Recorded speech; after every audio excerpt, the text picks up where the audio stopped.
Maravilha, maravilha. Graça e paz para cada um.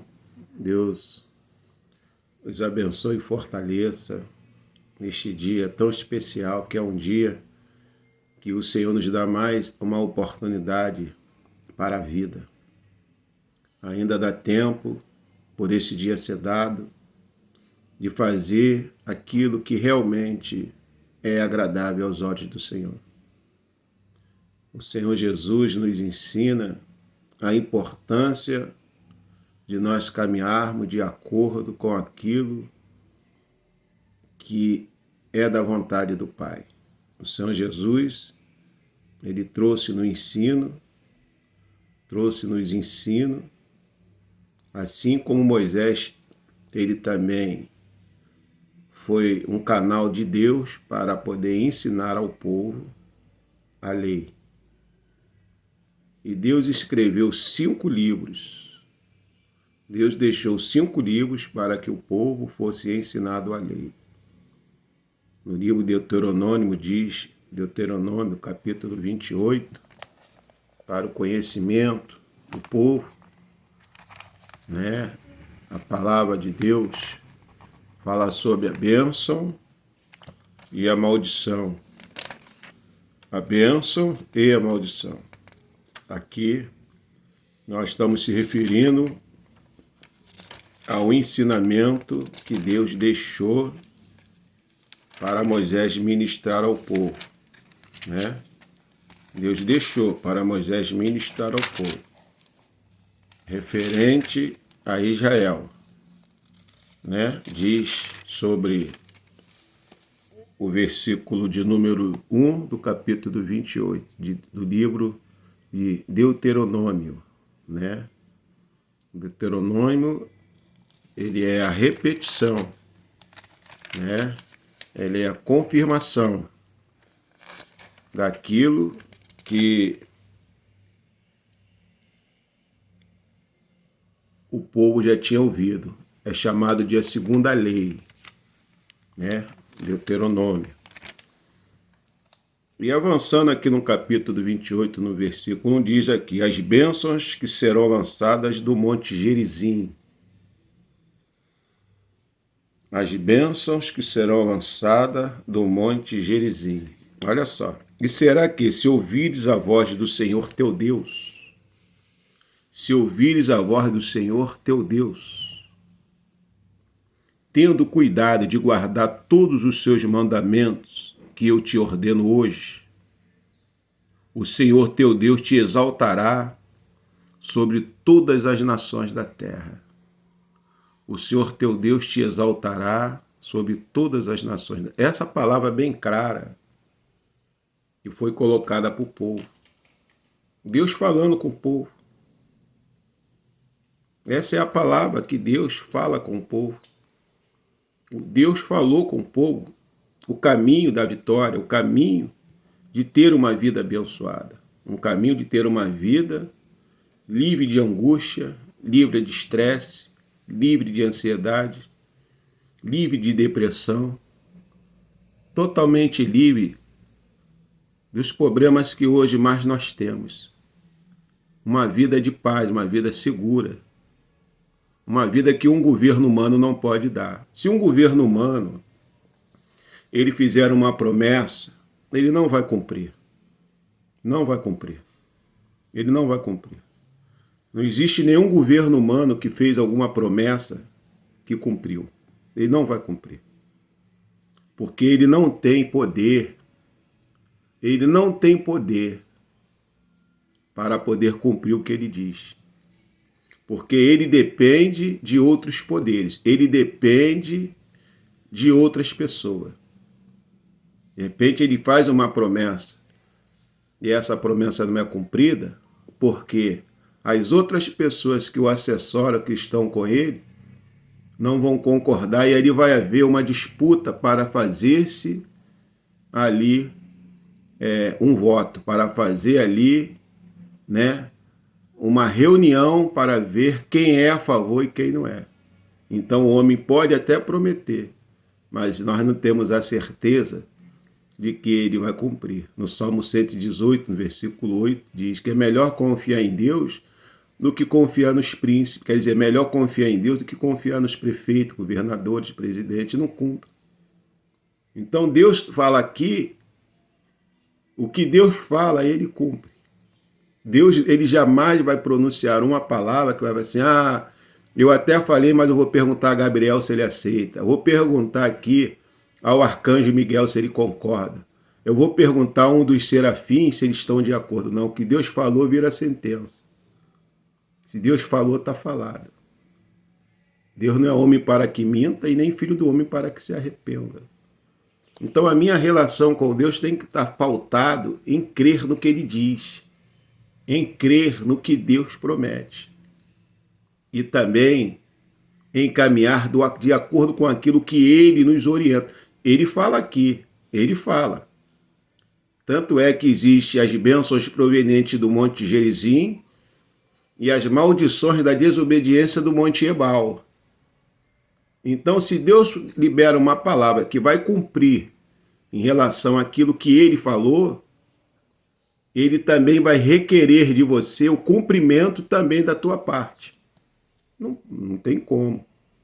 O que é uma aliança? Uma aliança é quando as duas partes fazem aquilo que foi decretado. Quando uma parte faz a sua parte e a outra parte não faz o que foi decretado, ele quebra a aliança. E na quebra da aliança sempre vai ser o homem que vai quebrar. Deus nunca quebra a sua parte. Então a minha segurança em Deus vai estar pautada que Deus nunca vai falhar. Então aquilo que Ele requer de mim, o meu coração em obediência vai servi-lo. A resposta que Deus espera de mim não é que eu fique cobrando o que Ele vai fazer. É que eu faça a minha parte de acordo com a orientação, com uma ordem que Ele dá. Como eu posso decretar diante de Deus, dentro dessa nossa nova aliança, que já não vive mais eu, mas Cristo vive em mim, como o apóstolo Paulo coloca, isso quer dizer o quê? Que eis-me aqui para fazer a sua vontade. Então ele diz aqui, tendo cuidado de guardar todos os seus mandamentos que eu te ordeno hoje, o Senhor teu Deus te exaltará sobre todas as nações. Como é que estão? Aonde é que está o caos das nações? É que eles deram as costas para Deus. Eles deram as costas para Deus, aí começaram a perseguir a igreja, começaram a assolar o cristão, começaram a perseguir os servos de Deus. Pode ver que a origem dessas nações que estão aí sofrendo é porque se levantaram contra a igreja, se levantaram contra o povo de Deus. Quem é que se levanta contra Deus que vai prevalecer? Não é. Perseguir a igreja, perseguir um cristão, é arrumar um problema muito sério com Deus. Se uma pessoa se envolve e se levanta contra aquilo que Deus está fazendo, ela vai ter problema. Não existe ninguém que fica de pé se tentar contender ou tentar se levantar contra aquilo que Deus está fazendo. Se Deus tem algo para fazer, se Deus tem algo que está fazendo, alguém se levanta contra isso, com certeza vai ter problema. Como que eu conheço uma pessoa que é serva de Deus? Quando ela obedece aquilo que a palavra de Deus nos orienta. Tanto é que no Novo Testamento, no Antigo Testamento, os profetas vinham falar da parte de Deus e eles falavam assim, assim diz o Senhor. Assim diz o Senhor. Não era ele, não era Jeremias, não era Ezequiel, não era Isaías, não era nenhum dos profetas, maiores ou menores, mas eles sempre colocavam. E era assim que Deus queria que as coisas acontecessem. Hoje a gente olha e as coisas não estão indo do jeito que Deus gostaria que fosse. A minha resposta vai vir de que maneira? Em situações que eu não vou saber resolver. Porque se eu andar de acordo com aquilo que Deus me orienta, a minha vida se tornará mais tranquila. No mundo até terei aflição, mas tem de bom ânimo. Quando Jesus fala em ter bom ânimo, ele está dizendo para as pessoas que realmente têm compromisso com o Senhor. Ele não falou isso para os fariseus, ele não falou isso para os saduceus, ele não falou isso para os herodianos, ele não falou isso para os participantes do momento de milagre que ele fazia.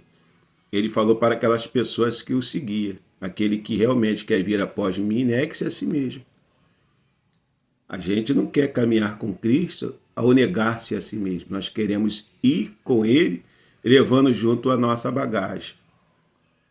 Levando junto a nossa bagagem, pensando que tem alguma coisa útil em nós que possamos fazer a obra do Senhor. Não, a obra do Senhor é feita através de nós, a pessoa do Espírito Santo. Aquele que está em Cristo, nova criatura. As coisas velhas se passaram. Eis que tudo se fez novo. Então ele diz aqui, ó. E todas estas nações virão sobre ti, e todas estas bênçãos virão sobre ti, e te alcançarão quando ouvires a voz do Senhor teu Deus. Quando todas essas bênçãos virão... Eu não vou... O Nani Azevedo tem um hino que diz: eu não vou correr atrás de bênção. São elas é que vão me alcançar.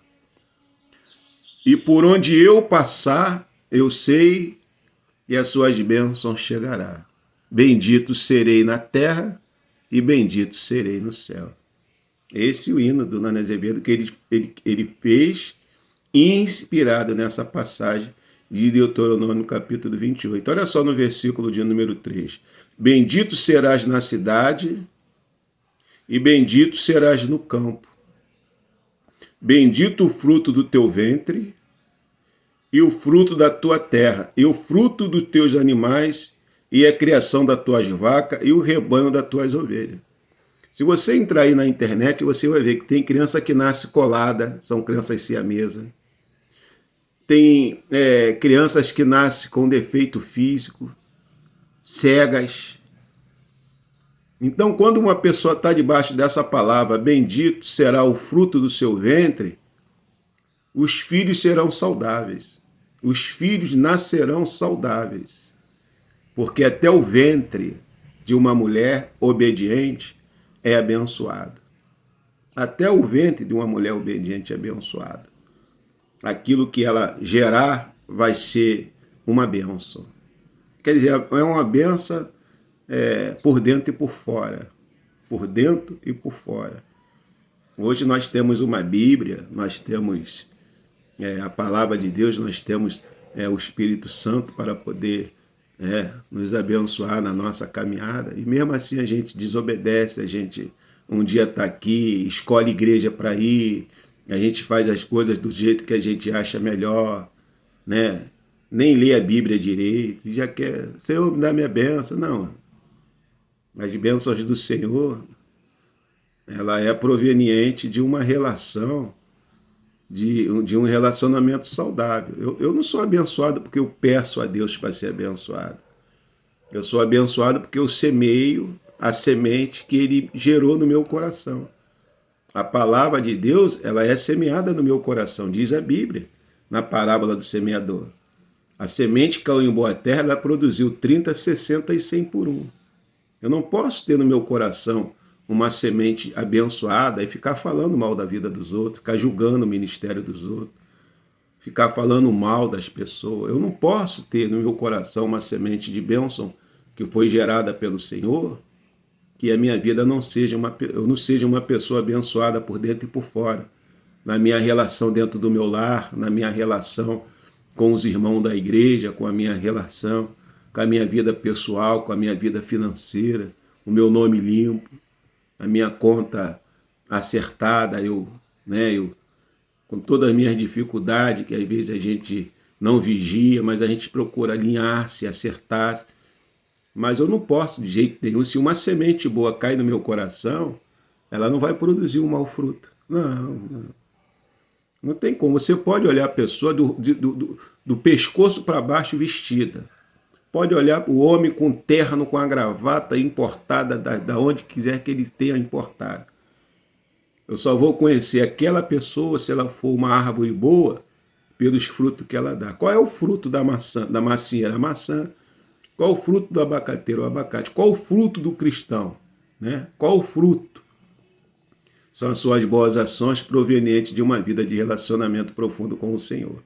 Então não adianta eu falar, eu sou da Assembleia, eu sou da Batista, minha igreja é universal. A igreja de Jesus não é denominacional. A igreja de Jesus é um corpo unido, cujo cabeça é o Senhor. A minha relação com Deus tem que melhorar o meu ambiente. Tem que melhorar aonde eu estiver, o ambiente onde eu estiver, vai me ver como referência. Ah, mas pastor, eu vivo num lugar difícil, não tem problema. Quanto mais escura é a noite, mais a estrela vai brilhar. Por que luz? A luz brilha no escuro. Quando você acende uma luz no escuro, ela clareia um ambiente. Então, se dentro da tua casa tem uma pessoa difícil, se no ambiente de trabalho tem uma pessoa difícil, você ali como luz, você não está ali para contender, você está ali para clarear o ambiente. E isso é proveniente de uma pessoa de vida de obediência que vai ser gerado através dela os bons frutos no seu procedimento. Como ele fala aqui, ó, bendito é o fruto do teu ventre, o fruto do teu ventre. Qual é o fruto do seu ventre? É os seus filhos. Quando a mulher tiver o seu filho, ali alguém vai falar assim, que criança linda, que criança saudável, o útero dela é um útero abençoado. Poxa, essa criança nasceu linda. Agora imagina você, quando uma criança nasce, a mãe vê que 2 filhos nasceu colado no outro. E vê que um filho nasceu com um braço mais curto que o outro. Um útero abençoado, proveniente de uma vida de obediência, essas coisas não iriam acontecer. Eu fui na dentista ontem, fui na dentista essa semana, e eu falei para que é difícil você fazer um tratamento dentário, é complicado. Eu falei para ela, a culpa da gente estar passando por isso é Eva e Adão. Ela falou assim, não tem nada a ver. Eu falei, tem sim. Se eles não caíssem no pecado que cometeram, o homem não envelheceria, as pessoas não iriam morrer, os dentes das pessoas não iam ter problema. A queda gerou tudo isso. É dores. Até o parto não seria com dores. A queda do homem gerou tudo isso aí. A gente envelhece, a gente morre, né? A gente fica com problema de visão, cega, diabetes. Tudo isso é proveniente da vida de desobediência. Se a desobediência de um homem no Éden gerou todo esse desconforto emocional, físico na vida de um ser humano, se você diz que é um cristão e não obedece à palavra, você também vai ter muitos problemas na vida que você não vai conseguir resolver. Não adianta trocar de igreja, não. Se você troca de igreja, mas não muda o seu comportamento, você pode estar até na igreja de Moisés, que tu não vai mudar, porque o povo que estava sendo liderado, na minha opinião, pelo maior líder que já existiu, que foi Moisés, debaixo da liderança de Moisés, vendo tudo que eles fizeram, o povo não tiveram uma vida abençoada, porque eles viam tudo que Deus fazia, mas não mudava o seu comportamento. Você pode ir para uma igreja onde tem o maior pregador da atualidade. Você pode ter uma admiração pelo maior pregador que você conhece. E eu vou para a igreja do pastor fulano. A proveniência de você ser abençoada não é porque você foi para a igreja de A ou de B. É uma vida de relacionamento diário com o Espírito Santo. Tanto é que quando fala aqui em Deuteronômio, se ouvirdes a minha voz. Então, a relação do ser humano com Deus, ela é pessoal, não é mudando. Ah, eu vou ali que ali a minha bênção. Não, a tua bênção não está em A ou B, a tua bênção está no céu. A tua bênção vem do céu. Salmo 121. Eu levo meus olhos para o monte. De onde virá o meu socorro? O meu socorro vem de quem? Vem de Deus.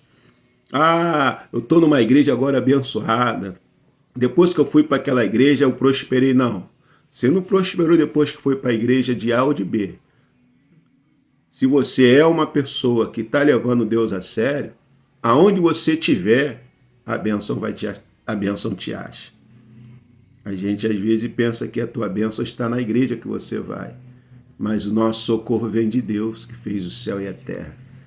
Você pode estar num lugar humilde, um lugar até simples, mas o teu comportamento é fiel. Eu não estou querendo dizer com isso que o seu comportamento vai mover a mão de Deus, não, porque mesmo que você seja infiel, Deus é fiel. O seu comportamento vai gerar um relacionamento saudável entre você e o Criador. Foi justamente que Adão e Eva tinham antes da queda. Todo dia Deus ia na virada da noite para conversar com ele. Depois da queda, ele nunca mais. Homem nenhum mais viu Deus. Depois da queda de Adão, homem nenhum mais viu Deus. Adão via Deus todo dia, na virada da noite. Como Deus se manifestava a ele, eu não sei, mas diz a Bíblia que Deus ia falar com ele. Deus ia falar com ele diariamente. Moisés, ele ouvia a voz de Deus, mas ver Deus, ele pediu até para ver, mas Deus não permitiu. Que Deus falou que alguém me vê, morre. Então, depois da queda, o ser humano, hoje você olha para o seu rosto no espelho e você vê que o tempo está passando, a idade está chegando.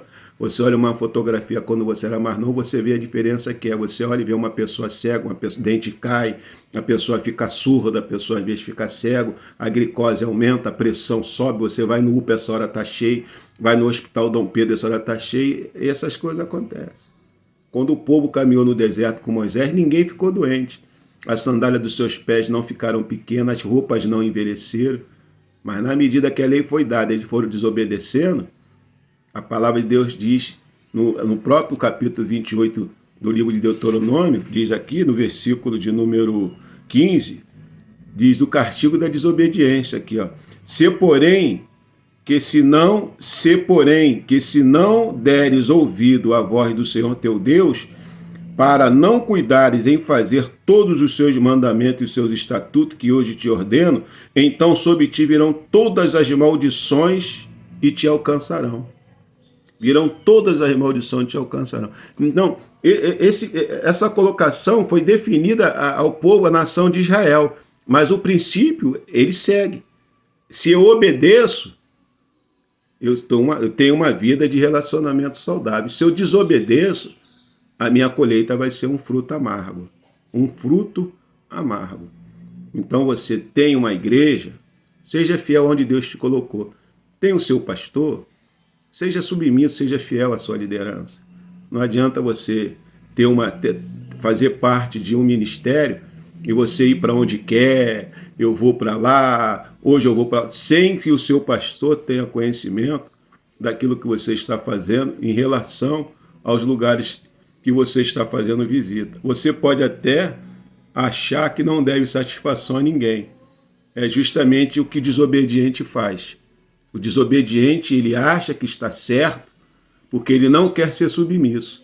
Então ele se auto-justifica que ele sabe o que está fazendo, porque na cabeça dele, ele não tem necessidade de dar satisfação a ninguém. Ele até vai, mas vê como é que está a vida dele. Mulheres que não conseguem casamento, jovens que não conseguem trabalhar, pessoas que não conseguem resolver seus problemas financeiros, porque quando uma pessoa faz do jeito dela, se falar de dízimo para ela, ela não vai aceitar. Se falar de oferta para ela, não vai aceitar. Se falar de obediência para ela, ela vai ter uma justificativa. Porque para o desobediente, ele sempre vai achar que está certo. Mas o obediente não. Ele reconhece e procura caminhar da melhor maneira, que ele é orientado dentro da palavra de Deus. Eu vou vir mais vezes falar sobre isso. Deus abençoe você. Ministério de Impacto Rio Novo. Um beijo no coração. Tudo de bom. Felicidade. Deus abençoe.